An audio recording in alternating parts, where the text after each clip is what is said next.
It is 1626. Along the rocky New England coast, there are several new settlements. It's a small community numbering scarcely more than 30 people. Robert Trent here is a fisherman. He built this bark wigwam with Albert Sims and Jason Conway. As yet, there are few women in Nomkeg. The beds are hung up like this every morning, but the fire's dying out is a rare occurrence. Over at the Fox dugout nearby, morning tasks are likewise underway. Mr. Fox is hewing newly felled fir. That's something that has to be done in carving a home out of a wilderness. Lucinda Fox is grinding Indian corn, a food important to all the settlers, while Brother Oliver milks the family goat, a highly prized possession brought from England. And now, Jason has laid the new fire and must borrow a live ember to light it. Here he is at the Fox place. Would there be an ember in your fire for some careless bachelors, John? That there would, Jason, and you'll be welcome. Do but speak of it to Susan. The Nomkeg settlers share dangers together, and they gladly share comforts too. How seems Master Robert today, Mistress Fox? I fear me there is little change. The fever has not left him these many days. One day, when you're well again, laddie, you can hunt deer with Jason. The fireplace doesn't always give adequate heat, especially when there is sickness in the house, sickness that may be very serious. Today, as always, there's a full schedule of work ahead for the bachelors and the entire community. It's time for Mr. Fox and Oliver to set out for the fields.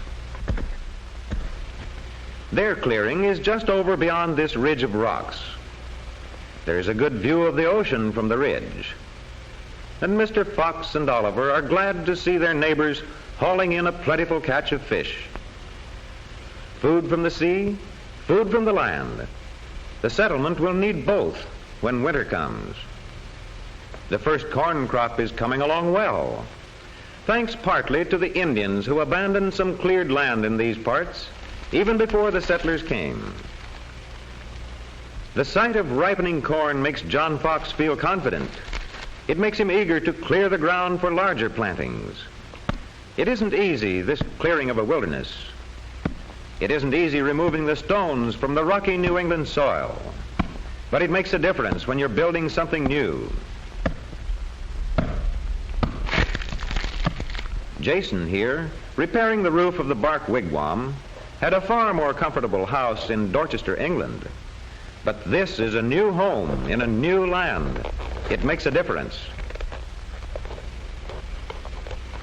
Albert Sims, who grows and harvests his own tobacco, takes as much satisfaction in his small crop as do the big plantation owners of Virginia far down the coast to the south. Thus, in the field and in the home, the Nomkeg settlers carry on day in and day out. The scant food supply must be carefully doled out, and with tallow scarce, pitch pine splints are fashioned by hand for candles. Even when the long day's work is done, there may be heavy burdens to bear, but there is faith and gratitude.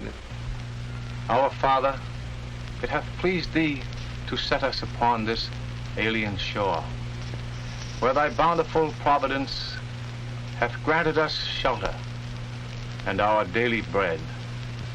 For all thy many blessings, our hearts are humbly grateful. We beseech thee, if it be thy will, that in thy great mercy thou wilt spare this, our little son. This is the Nomkeg of 1626, close by the New England coast where the waves surge against the shore. 3 years pass. It is 1629. Nomkeg is now called Salem. A number of craftsmen from England have joined the growing settlement. These sawyers are cutting the timber of the New England forests into strong, straight boards for houses. Others are making shingles for some of the better homes. Shingles split from logs by hand and shaped by skillful artisans. And here at the newly built brickworks, clay dug from the earth nearby is ground and mixed and moistened and then placed into molds.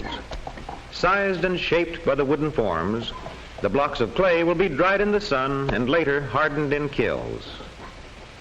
Bricks for chimney and hearth and fireplace. Nearby, the newly arrived blacksmith beats out nails for the ever more numerous houses.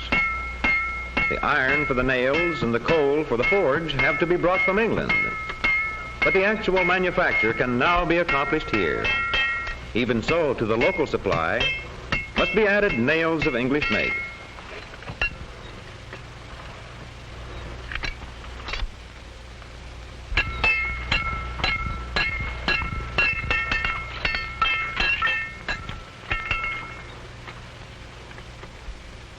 Yes, building is going forward here in the expanding settlement. Blending practices old and new, men mold materials domestic and foreign to the purposes of a growing community. It is no longer merely a few dugouts and bark wigwams. Dwellings have improved. What was an outpost of settlers has become an established village. New buildings, new people, new and increased activity. Many are the changes growth has brought. It has brought a code of established law. It has brought the stocks and pillory for those who would break the law. As newcomers have established themselves in the village, the older settlers have joined with them in many community tasks. Here, Susan Fox, whose little boy was so ill, is helping some recent arrivals to prepare a kettle of soap. The ingredients she uses are animal fat and lye prepared from wood ashes. Out in one of the new clearings near the settlement, John Fox is giving another newcomer a lesson corn planting. Following the Indian method, he uses fish for fertilizer. Now he takes the carefully saved seed corn to place on top of the soil covering the fish. Then a little more soil is added. 'Tis a manner of planting the savages have taught us, and a good one. Never did I see such planting in England. There be many new ways to be learned. Many. Yes, there are new ways to be learned in this new land. The changes in the community, however, have made but little difference to Robert Trent, although many of the fish he catches and dries are now shipped to England. Digging for clams along the shore is still a task for the children. This is a task that children enjoy, and one which is very important to settlers who still must wrest their food directly from land and sea. Food must be taken from shore and from field, from lake and from stream. And there's game to be had in the forests, too. John Fox has learned well the paths of the nearby forests, which harbor many turkeys but recently brought from abroad.